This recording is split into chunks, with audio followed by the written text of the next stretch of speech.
Welcome to Hoyt's Bowhunting Whitetails. Today is the 3rd of February, is that right? Yep. Carson's with me right now. We've been cutting trees down and talking about the different TSI topics and discussion items over on the Dream Farm series. So if you have an interest in that, take a look at that series.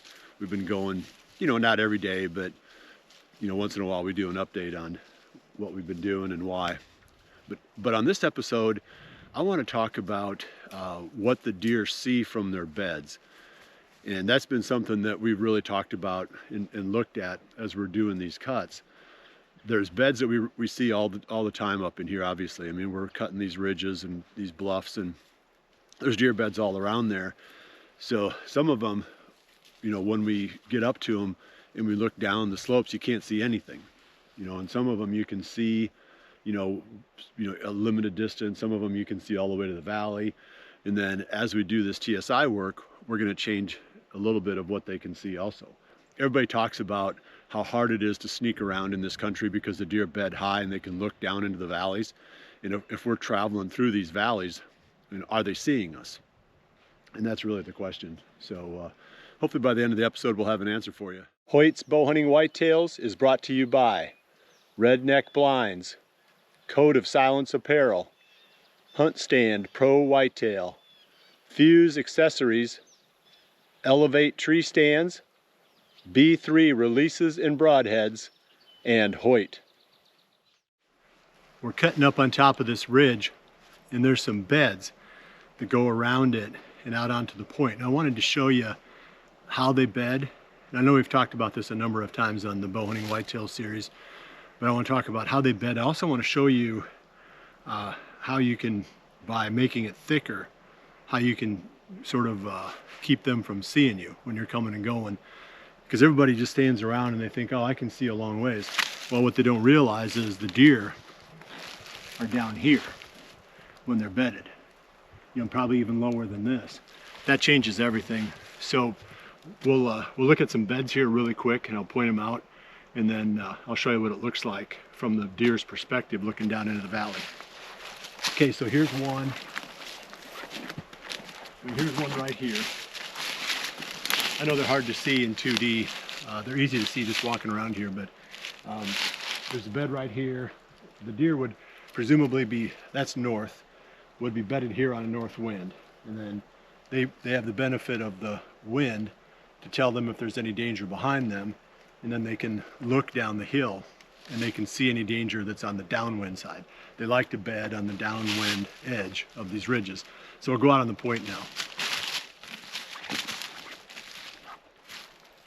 And people talk about making buck beds or making bedding areas, and the deer tend to want to pick those in this country especially. They like this high ground, like I said, and they especially like being out on the end of the point. I think that's because now they can see 270 degrees down the hill. So there's not much that can sneak up on them. So there's, like I said, there's a number of them out around the end of this point. Let's just go out to the one that's most obvious, and then I'll show you what that deer can see. So there's a depression right there, an obvious bed. There's another one right here. So if I can't even see the valley standing. So, everybody's commenting, oh, the deer are seeing you when you're coming and going. They aren't seeing me when I'm coming and going. And they surely aren't going to see me when I'm coming and going after we thicken this up. But now I'm going to get down. So now I'm at the deer's eye level. I can't see 40 yards. 50 yards at the most, and that's without doing the timber stand work to thicken this up. We bring sunlight into this area and it's going to grow up thick and lush and vegetation everywhere, and these deer aren't going to see 30 yards, let alone all the way into that valley. So if you're sneaking through an area and it's thick, if the wind is right and it's a little bit of a breeze, you might be able to walk 40 yards away from a deer bedded and they wouldn't even know you were there. Whereas if it's wide open, you're not going to get within 150, 200 yards of them before they see you. Some deer will bed a little bit lower too, and they could potentially see you coming and going, but the primary bedding areas are up on top, and when these deer are up here, they can't see what's going on down in that valley. I was just getting ready to cut down a couple of cedar trees here, and I found a bed. It's partway up from the bottom on this slope. It's not, doesn't look like it's heavily used, but It has been used a few times. I wouldn't say, like I said, that it's one of their regulars, but I'll show you the bed and then I'll show you what it looks like down in that bed. This deer didn't see anything, I promise you that. Here's what the bed looks like.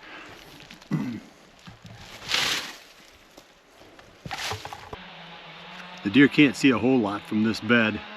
It can look across and see the other hillside, but as far as looking down into the valley, we'd be able to sneak through there pretty easily without this one being able to see us.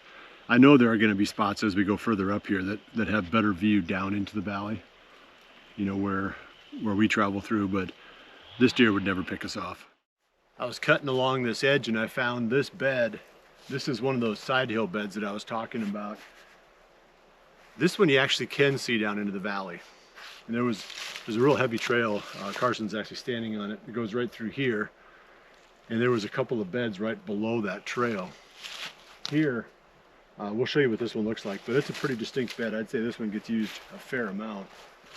And if you get down and look from here, as long as you're looking around the tree, you can see down into that food plot. And if you're paying attention, I guess you could see if somebody was walking down along the edge of it. It's not real obvious, but it's a lot more open than the ones that we were looking at on top of the hill.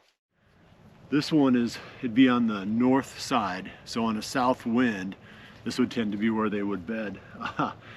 They're not seeing anything out of this one. I'll grab the camera and show you what they're seeing out of this one, but I'm sure we'll run into 5 or 6 of them around this point, if not more than that, because again, I've talked about it before, but as you get further out on these points where these ridges start to come to an end, lots of beds in those spots. So let me show you what it looks like from this one. Here's another one. I'm just standing in it. It's gonna be really similar to that last one. They can see, anything bedded here could see off in the distance, maybe a few hundred yards. But as far as looking down the slope or into the valley right below, they wouldn't see anything out of this one.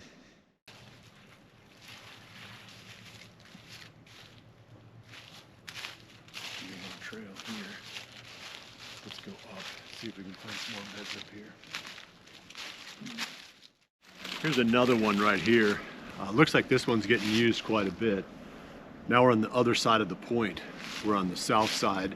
So this would be set up more for, say, a northerly type wind. Because like I've said, they like to bed where they can see downwind and they can smell anything behind them. Yeah, I mean, so far the story hasn't really changed much. They're not seeing into the valley. A deer bedded here can see about 40 yards. No, they might be able to hear things, but even then if the wind is blowing. So I think these bedding areas, for the most part, at least here, unless the deer are bedding partway down the slopes, which they definitely will. We'll find a few in those spots before we're done, I'm sure. And they'd have more visibility out into the valley. But these ones up on top, they just can't really see down over the edge. So I'll grab the camera and show you what the deer are seeing here.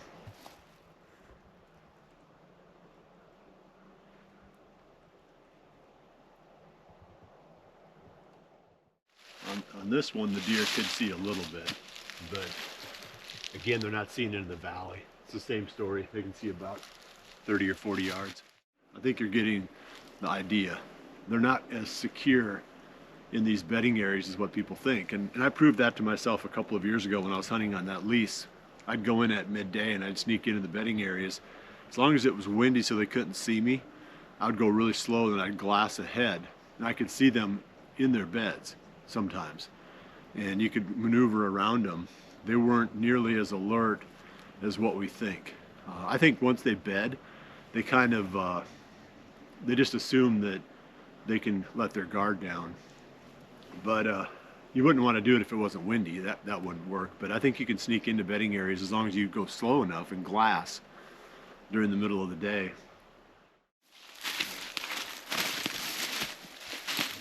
Looks like one's been bedded here. Doesn't look like it's used a bunch, but this spot, this does open up. I'm not going to see anything in that direction, but again, You're assuming that the wind is coming over off that side and telling them what's behind them, but here they can see close to 100 yards, probably close to 100 yards, 75 yards, 80 yards. But if you were coming up through here, if you're going slow enough and we're glassing, you'd probably see the deer bedded here, and you could find a way to avoid them. I think that's the takeaway on this episode, is don't be too afraid about going into bedding areas midday. You know, I don't do a bunch of it here because there's two of us.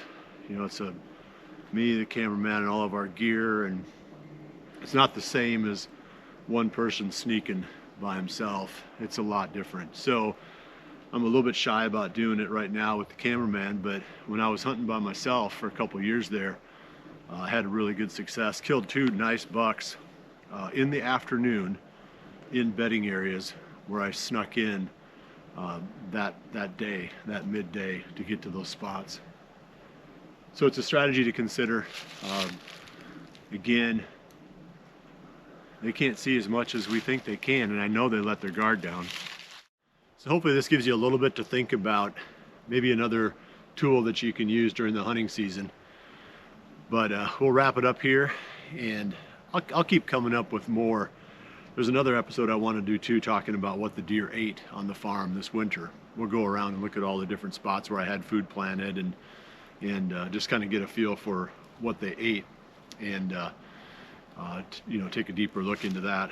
But I appreciate you joining me, and I'll see you right back here again soon for the next episode of Hoyt's Bowhunting Whitetails. And remember to always dream big.